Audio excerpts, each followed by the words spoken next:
Neno la Bwana ndilo huwa linatuongoza katika maisha yetu ya kila siku, na kuna maandiko ambayo ningetaka na wewe yakaweze na hata kukuongoza katika baraka zako.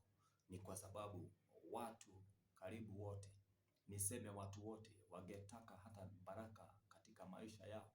Maandiko kwenye kitabu cha Zaburi 133 mstari wake wa kwanza hadi wa tatu inasema ya kwamba ni vema na kupendeza ndugu wanapokaa katika umoja, wanapoishi katika umoja. Pia tatu inasema ya kwamba hapo ndipo Bwana ataamurisha baraka zake na uhai.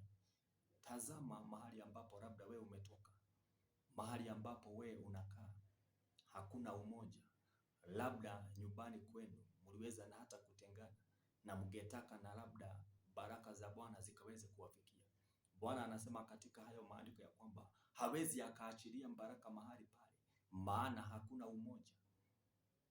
Pia labda hakuna uhai.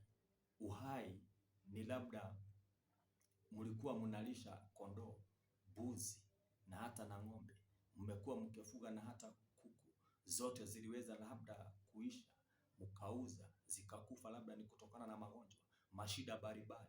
Huo utajiri wote ambao ulikuwa uhai ukaweza na hata kutoweka, ni kwa ajili labda hakukuwa na ule umoja.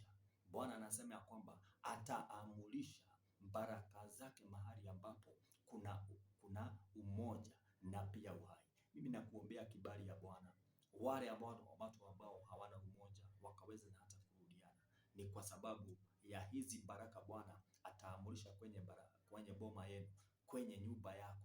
Wazazi ambao hawaelewani na watoto wao, Bwana akaweze na hata kuwaleta pamoja, wakaweze na hata kurudiana, ndiposa baraka ikaweze kupatikana mahali pale, ile nyumba yenu ikaweze kubarikiwa, ikaweze kuwa na uhai. Labda magonjwa mengine yamekuwa katika nyumba yenu ni kwa sababu labda hakuna umoja, na Bwana akaweze na hata kuleta umoja katika ile boma, ile nyumba ikaweze kuwa na uhai.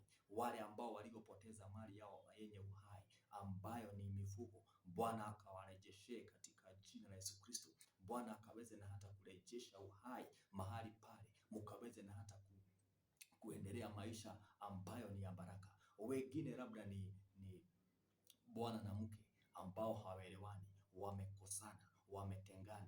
Bwana hawezi akaleta amani, hawezi akaleta baraka mahali pale, maana ni maandiko yake yamesema hivyo. Hawezi akaleta baraka mahali ambapo hakuna umoja. Wakati mtakuwa pamoja, Bwana ataamurisha baraka, ataamurisha na hata uhai, na Mungu awakumbuke, awarejeshe hizo baraka ambazo zilizotoweka katika jina la Yesu Kristo, na kutabiria ya kwamba mliotengana na wao mtaanza kutafutana, mliokosana na wao Bwana awarejeshe, awape amani, awape umoja, ndiposa baraka ikaweze kuwafikia. Wale watu ambao wako mbali wanauliza watu wao walienda wapi na kukosana, ni kwa sababu labda walikosana juu ya mashamba. Bwana anasema ya kwamba atawarejesha mara tena.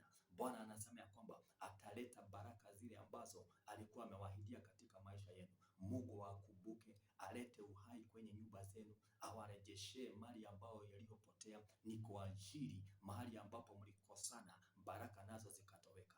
Wale ambao wametarajia Bwana akaweze na hata kuwafanyia mambo makubwa, Mungu akumbuke na watendee makubwa katika jina la Yesu.